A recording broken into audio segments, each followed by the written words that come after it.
Hi guys, ఎలా ఉన్నారు? మరో ఇంట్రెస్టింగ్ వీడియోతో మళ్ళీ మీ ముందుకు వచ్చాను.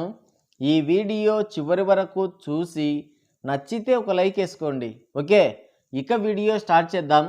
ఆలికి అన్నం పెట్టి ఊరికి ఉపకారం చేశాను అన్నాడంట ఎవడో. అట్లొంది నీ వ్యాపారం అని చిటపటలాడుతున్నారు మన ట్రేడ్ పండితులు.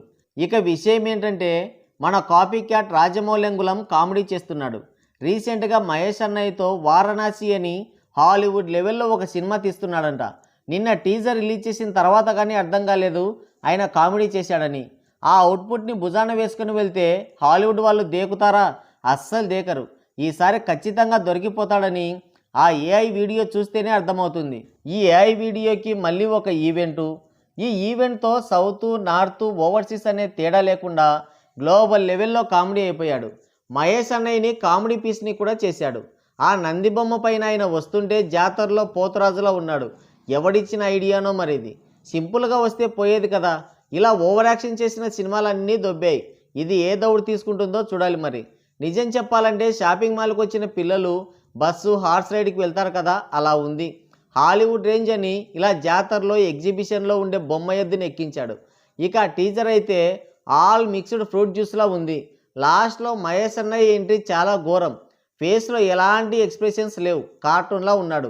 ఈ సింగిల్ ఎక్స్ప్రెషన్స్తో గ్లోబల్ లెవెల్కి ఎలా వెళ్తాడో ఆయనకే తెలియాలి.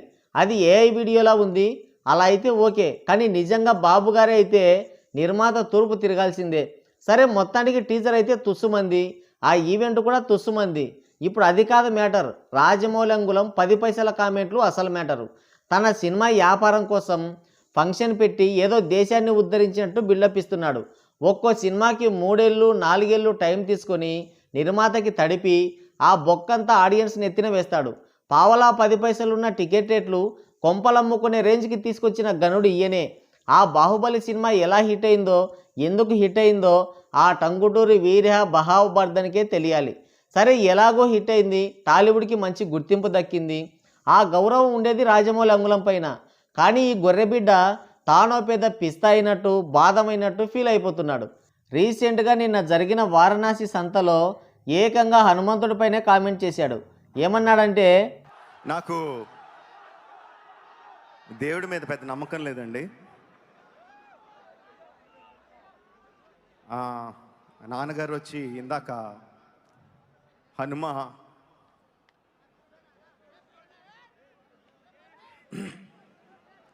వెనకాల ఉంటాడు, గుండె తట్టి నడిపిస్తాడు అని చెప్పారు. ఇలా అయిన వెంటనే కోపం వచ్చింది, ఇదేనా నడిపించేది అని. విన్నారు కదా, అంతా సవ్యంగా జరిగితే అంతా నాదేని క్రెడిట్ ఎత్తేసి ఏదో టెక్నికల్ ఇష్యూ వస్తే దేవుడు ఇదంతా చేశాడంటే ఎలా నక్కన్నా? దేవుడి మీద సినిమాలు తీసి బ్రతికేయడం, నాస్తికుణ్ణి అనే పేరుతో సనాతన ధర్మం పైన విషం కక్కడం ప్రతి ఒక్కడికి కామన్ అయిపోయింది. ప్రకాశ రాజమంగుళం, మలమంగుళం అందరూ ఇదే బాపతే. డబ్బులు బాగా ఎక్కువై గులగులగా ఉంటే ఇలాంటి మాటలే వస్తాయి. కడుపు మండితే, గుండెల విసే స్టేజ్కి వస్తే, కళ్ళు తిరిగి నేల నాక్కునే స్టేజ్కి వస్తే అప్పుడు తెలుస్తుంది దేవుడు ఉన్నాడా లేడా అని. అసలు దేవుణ్ణే నమ్మని వాడికి దేవుణ్ణి నిందించే హక్కు ఎక్కడుంది? ఎవరి క్రియేటివిటీనో లేపేసి ఇంకెవరి కథలో మింగేసి క్రెడిట్ ఎత్తేసే రాజమౌళి అంగుళం కూడా దేవుడి గురించి మాట్లాడుతుంటే చాలా కామెడీగా ఉంది అంటున్నారు మన ట్రేడ్ పండితులు. అదే హిందూ దేవుళ్ళని అడ్డం పెట్టుకొని హిందువుల ఎమోషన్స్ని క్యాచ్ చేసుకొని జేబులు నింపుకొని అదే దేవుళ్ళ పైన కామెంట్స్. నీకు దమ్ముంటే దేవుడు లేడు అంతా మాయ అని ఒక నాస్తికత్వం పేరుతో ఒక సినిమా తీసి చూద్దాం. ఎవడు దేకుతాడో? ఎవడు దేకడు. గట్టిగా మాట్లాడితే మీ ఇంట్లో వాళ్ళే దేకరు. టెక్నికల్ ఇష్యూ వచ్చి నీ రొట్ట ఏఐ టీజర్ సరిగ్గా ప్లే అవ్వకుంటే దానికి హనుమంతుడు ఏం చేస్తాడు అంటే, 100 యోజనాల సముద్రం దాటినవాడు, లంకా నగరాన్ని కాల్చి బూడిద చేసినవాడు, రావణాసురుడికి సుసుపోయించినవాడు, ఒంటి చేత్తో సంజీవిని పర్వతాన్ని పైకెత్తినవాడు, ఎంతోమంది రాక్షసులను ఒంటి చేత్తో తుదముట్టించినవాడు నీ ఈవెంట్లో ఎలక్ట్రీషియన్ పని చేయలేకపోయాడంటావు. నీకు బాగా మదం ఎక్కిందిరా గోవర్ధన. ఎంత మదం, ఎంత మదం, ఎంత మదం. నువ్వు నాస్తికుడివే కాదనం, అది నీ వ్యక్తిగతం. నీది నువ్వు ఇంట్లో కడుక్కో. పబ్లిక్ లేకొచ్చి దేవుడి మీద నమ్మకం లేదు, దేవుడు లేడంటే దేవరా అంటావు. నమ్మకం లేదన్నావు కదా, ఇక వస్తుందిలే, కంగారు పడకు.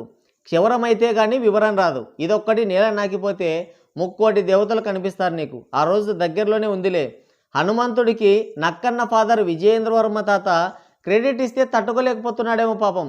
డైరెక్ట్గా దేవుడు లేడు ఎవరు లేరని, ఇండైరెక్ట్గా సినిమా హిట్ అయితే దీని కర్త కర్మ ప్రక్రియ క్రియా మోటార్సు అంతా నేనే అని మైకు ఇరగొట్టి మరీ చెప్పుకుంటున్నాడేమో పాపం.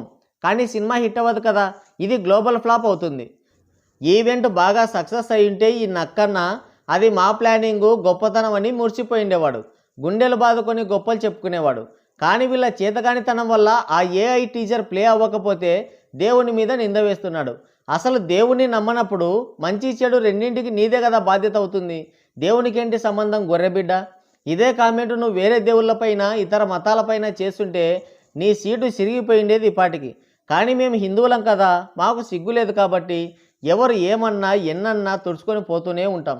రేపు నీ సినిమా రిలీజ్ అయితే లుంగి ఎగేసుకొని అవసరమైతే ఊడబీకి సంకలో పెట్టుకునైనా సరే నీ సినిమాకి వెళ్తాం, నీకు కలెక్షన్ల వర్షం కురిపిస్తాం. మాకు సిగ్గు లేదు, శరం లేదు, మానం లేదు, ఏమీ లేదంటున్నారు మన టేడు పండితులు. మరి నక్కన్న చేసిన కామెంట్స్కి సిగ్గు శరం లేకుండా సినిమాకి వెళ్ళే వాళ్ళు ఎవరన్నా ఉంటే కింద కామెంట్ చేయండి. సో గైస్, ఇది వీడియో. మరోసారి మరో ఇంట్రెస్టింగ్ వీడియోతో మళ్ళీ కలుద్దాం. Thank you, take care, bye bye.